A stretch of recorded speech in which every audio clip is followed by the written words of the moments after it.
ओम श्री विष्णवे नमः। आप सभी का मेरे YouTube चैनल पर हार्दिक स्वागत है। इससे पहले आपने मेरे चैनल पर सुना कार्तिक मास का 28वां अध्याय। आज सुनिए कार्तिक मास का 29वां अध्याय। जो लोग भी कार्तिक मास के नियमों का पालन करते हैं, कार्तिक मास के व्रत रखते हैं, तो उन लोगों को कार्तिक स्नान करने के बाद कार्तिक मास में सुने जाने वाले अध्याय जरूर सुनने चाहिए। और कार्तिक पूर्णिमा के दिन, क्योंकि कार्तिक मास का समापन हो जाता है, नया हिंदी महीना मार्गशीर्ष प्रारंभ हो जाता है, तो ऐसे में अगर आप मेरे चैनल पर कार्तिक मास के सभी अध्याय अभी तक के जो हैं वो सुनना चाहते हो, तो मेरे चैनल पर जाकर इन सभी अध्यायों को आप सुन सकते हैं। कार्तिक मास में आज सुनिए 29वां अध्याय, क्योंकि आज वैकुंठ चतुर्दशी है और वैकुंठ चतुर्दशी भगवान विष्णु को और भगवान शिव को समर्पित होती है। आज का दिन ही होता है जब भगवान शिव, जो कि चातुर्मास के समय संपूर्ण सृष्टि का कार्यभार अपने हाथों में संभाले हुए होते हैं, और जब देवउठान एकादशी के दिन भगवान श्री हरि अपनी निद्रा का त्याग कर देते हैं, तो वैकुंठ चतुर्दशी के दिन ही भगवान शिव भगवान श्री हरि को सृष्टि का सभी कार्यभार फिर से सौंपकर अपने लोक वापस चले जाते हैं। और वैकुंठ चतुर्दशी के दिन जो भी भक्त, चाहे उन्होंने कार्तिक मास के नियमों का पालन किया हो या ना किया हो, जो भी भगवान में अटूट श्रद्धा रखता है, उन्हें आज के दिन वैकुंठ चतुर्दशी के नियमों का पालन करके पूजा करनी चाहिए। संभव हो तो आज के दिन उपवास रखना चाहिए। मान्यता है कि वैकुंठ चतुर्दशी की जो विशेष पूजा होती है वो महानिशीत काल के समय की जाती है। मध्यरात्रि का समय होता है जब आप अपनी कोई भी मनोकामना पूर्ति के लिए भगवान श्री हरि और भगवान शिव से प्रार्थना करते हैं, क्योंकि आज का ही दिन होता है जब भगवान शिव और भगवान श्री हरि एकाकार रूप में होते हैं।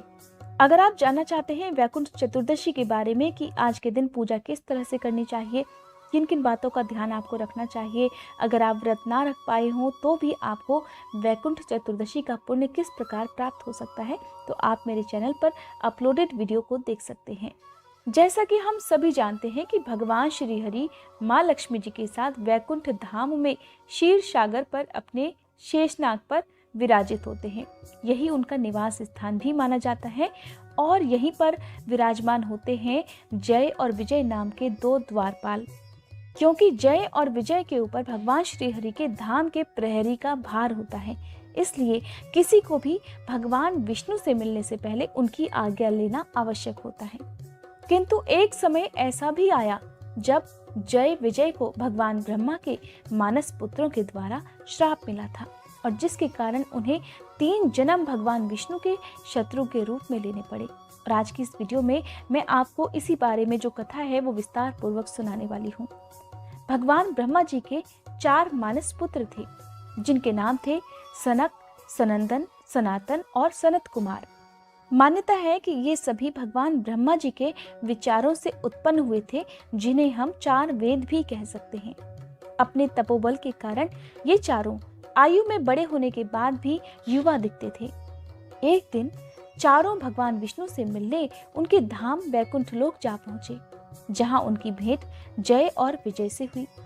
उन्होंने जय विजय से अंदर आने का आग्रह किया, लेकिन अपने अहंकार में चूर जय और विजय ने उन्हें अंदर जाने ही नहीं दिया।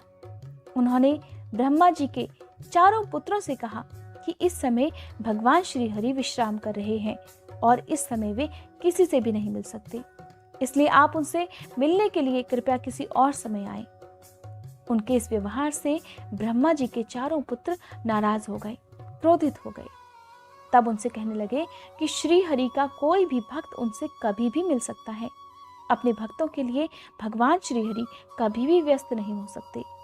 तुम लोगों ने अपने अहंकार के बल पर हमें रोकने का प्रयास किया है, इसलिए हम तुम्हें श्राप देते हैं कि तुम इस लोक की बजाय पृथ्वी लोक पर अर्थात मृत्यु लोक में जन्म लोगे और एक सामान्य मनुष्य की भांति ही जीवन बिताओगे। इस प्रकार ब्रह्मा जी के चारों पुत्रों से मिले श्राप के कारण जय विजय डर गए। तब तक भगवान श्री हरि भी अपने द्वार पर आ पहुंचे। जब उन्हें सारी घटना पता चली, तब उन्होंने ब्रह्मा जी के चारों पुत्रों से अपने द्वारपालों के कार्य के लिए क्षमा मांगी। इसके पश्चात जय और विजय ने भी अपनी भूल के लिए क्षमा याचना की तथा भगवान श्री हरि से आग्रह किया कि वे उन्हें श्राप से मुक्त कर दें। इस पर भगवान श्री हरि ने कहा कि वे ब्रह्म वाक्य को असत्य नहीं करना चाहते, इसलिए यह श्राप तो तुम्हें भोगना ही पड़ेगा। अपने द्वारपालों की पीड़ा देखकर भगवान श्री हरि ने उन्हें 2 रास्ते दिए। उन्होंने जय विजय से कहा कि तुम ब्रह्मपुत्रों से मिले श्राप स्वरूप इस पृथ्वी पर तो जन्म लोगे, लेकिन तुम्हारे सामने 2 रास्ते होंगे। पहले रास्ते के अनुसार तुम्हें इस पृथ्वी पर 7 जन्म लेने पड़ेंगे, जिसमें तुम मेरे भक्त होगे, और दूसरे रास्ते के अनुसार तुम्हें इस पृथ्वी पर 3 जन्म लेने पड़ेंगे, जिनमें तुम मेरे शत्रु बनोगे। क्योंकि जय और विजय भगवान विष्णु के बड़े परम भक्त थे, इसलिए 7 जन्मों का बिछोह उनसे सहा नहीं जाता। इसलिए उन्होंने भगवान श्री हरि से अपने 3 जन्म शत्रु रूप में मांग लिए, ताकि वे जल्द से जल्द वैकुंठ धाम में भगवान श्री हरि के पास आ सकें। भगवान ब्रह्मा के पुत्रों से मिले श्राप के कारण हर युग में जय विजय का दैत्य, दानव तथा असुर रूप में जन्म हुआ।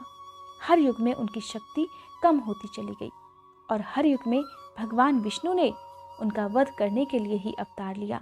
सतयुग में उनका जन्म हिरण्यकश्यपु और हिरण्याक्ष के रूप में हुआ। भगवान विष्णु को उन दोनों का वध करने के लिए 2 अलग अलग अवतार लेने पड़े, जो कि नरसिंह और वाराह अवतार थे। इसके बाद त्रेता युग में दोनों का जन्म रावण और कुंभकर्ण के रूप में हुआ, तथा इस युग में भगवान ने श्री राम के रूप में अवतार लेकर उन दोनों का वध किया था। श्री राम अवतार का मुख्य उद्देश्य दोनों का ही वध करना था, और अपने तीसरे जन्म में जय और विजय द्वापर युग में शिशुपाल और दंत वक्र के रूप में जन्म लिए। इस युग में भगवान कृष्ण ने उनका वध किया, लेकिन इस युग में भगवान कृष्ण का उद्देश्य केवल इतना ही नहीं, बल्कि महाभारत में भी भूमिका निभाना था। और इसके पश्चात जय विजय का श्राप भी पूर्ण हो गया, और वे पुनः अपने धाम वैकुंठ लोक को वापस चले गए। ये था कार्तिक मास का 29वां अध्याय। वीडियो अगर अच्छी लगी हो तो वीडियो को लाइक करके कमेंट बॉक्स में कार्तिक भगवान की जय लिखने के साथ साथ मेरे चैनल को सब्सक्राइब और बेल आइकन प्रेस करना मत भूलिएगा।